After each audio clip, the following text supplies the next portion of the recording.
the state prepare the dummy indictment overlay? I apologize, Judge. I have not. I was going to do it at lunch. I don't know. Hopefully that's sufficient time. That'll be fine. I got so busy with other things. Understood. Just I wanted to have remind made you. myself a note. Okay. Thank you, Judge. Lunchtime will be fine. Okay, welcome back. I hope everybody had a good break. We are ready to continue. As you recall, when we took our break, the defense had rested its case. The state advised does intend to call the rebuttal witness, one witness. State, you can call your rebuttal witness. State calls Sgt Eugene Tolbert. All right, Sergeant Tolbert, if you'll take the witness stand, you're taking under oath from earlier.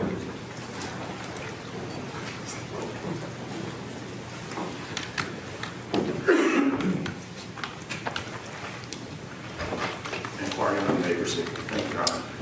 Good morning, sir. Good morning. Could you just state your name for the record, sir? Eugene Tolbert. And you're a sergeant with the St. Louis County Sheriff's Office, correct? Correct. Sergeant Tolbert, I want to take you specifically to September the 14th of 2015. Do you remember meeting with Rhonda Colley Boatwright on that day? I do. And where did you meet with her? In one of the interview rooms. We call it a soft interview room. Has a couch and some toys in there for kids and stuff at the Criminal Investigations Division of the Sheriff's Office. Okay. And what was the purpose of, how did that meeting come about? How was it arranged? Rhonda had reached out to Detective English inquiring about the return of some property that was seized during the search warrant at her home, 1189 Garrison Drive. Okay. So this contact that you had with her on September 14, 2015, this was a contact that Rhonda Colley Boatwright actually initiated with your department, is that right? Yes. And you said that this occurred, you referred to it as a soft interview room? Yes, sir. Okay. And you said, can you kind of describe what we're talking about? Yeah, I know you said there was a couch in the room, but kind of, can you give a little bit further description of the room?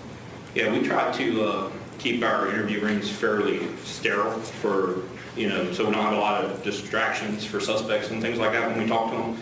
But when we bring witnesses and family members, children in, this room is a little bit more warm.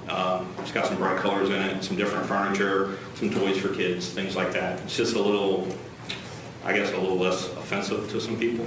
So, is it a larger room than your other interview rooms? that's probably about the same. Okay. So when you met with her, it was you and her in this soft interview room? Correct. Okay. When you met with her, did you lock the door? No, our door's still locked. Okay. Did you stand in front of the door? No. Where was she positioned in reference to where you were positioned? When you come into the room, there's a kind of a kitchen-style high-top table to the right. And then there's a full-size sofa that runs along the wall in front of the door. And then there's a couple of smaller chairs kind of to the right, just beyond where the table's at. And I was sitting in one of those chairs, and she was seated on the sofa. Okay, so she was sitting closer to the door than you were? Correct. So, and you said the purpose of her initiating the contact was that she was inquiring about the return of some property, is that correct? Yes. And this was property that had been taken from her home following the murders? That's correct. In reference to, with regard to a search warrant that had been done for her house, right? Yes, sir. That's correct. Okay. What specific property was she looking to have returned? She inquired about some cell phones, some firearms, and a Apple computer. Okay. During your conversation with Ms. Colley Boatwright about these items, did the subject of some guns being in a car come up? It did. And how did that conversation come up? Did you initiate that by asking questions, or how did it come up? She kind of volunteered the information initially, and I kind of inquired further from there. Okay. So she brought it up, and then you sort of followed up with questions after she initiated that conversation? Correct. And I mean, I felt it was relevant at the time, being that firearms were found in her car in Virginia when Mr. Colley was taken into custody. Okay.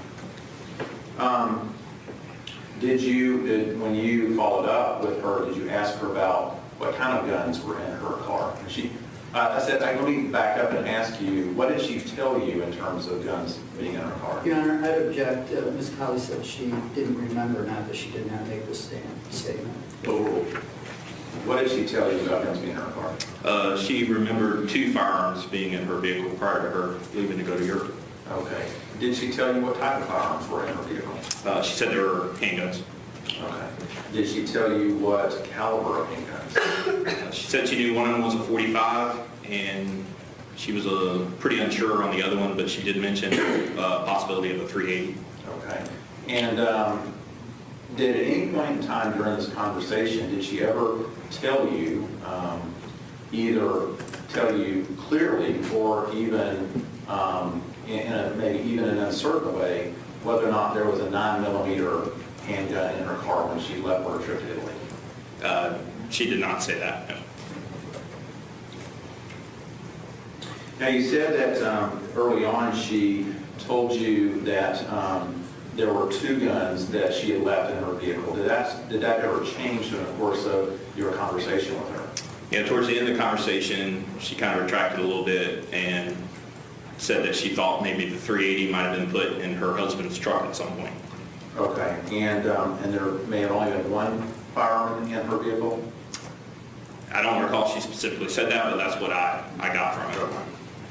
So the only 2 types of handguns that Ms. Colley Boatwright mentioned to you in terms of guns that were possibly in her vehicle when she left for a trip to Italy was 45 and a 380, is that correct? Yes, correct. And at some point in time during the interview, she indicated that she may have taken the 380 out and placed it in her husband's truck. That's correct. You also asked her about how she obtained the guns, correct? Yes, it did. And how did she say she obtained these 2 firearms that she claimed were in her vehicle? The 380 she described to be a Christmas present, and she was fairly familiar with that firearm. She knew about the trigger and different things. And then the 45 she described that she had purchased from her brother, Mr. Colley. Okay, the 380 you said was a Christmas present.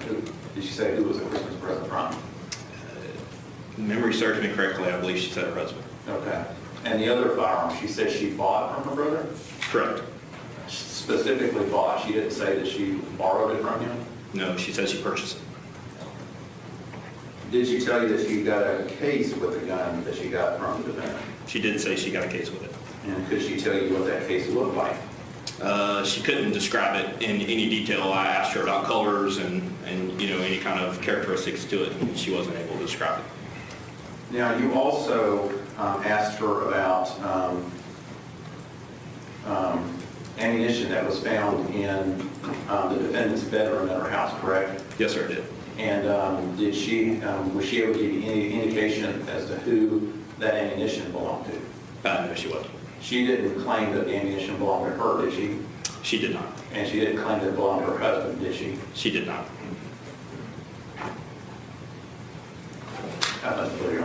Cross-examination. Just quickly. It sounds like she sounded a little unsure about what was in the vehicle. Is it a fair statement? I think she wavered. I think that at times she came off very definitive, and at other times she was like, maybe I don't know. So, I don't know how you classify that. So going back and forth, she Yes, was sir. sure, she wasn't sure. Correct. Anything else? Can you read your record? Is Sergeant Tolbert excused? Yes, sir. You are excused, Thank you, Sergeant. Judge. Any further witnesses from the state? Thank you, Your Honor. The state rests. The state has rested its rebuttal case. I'll seek counsel at sidebar for just a moment.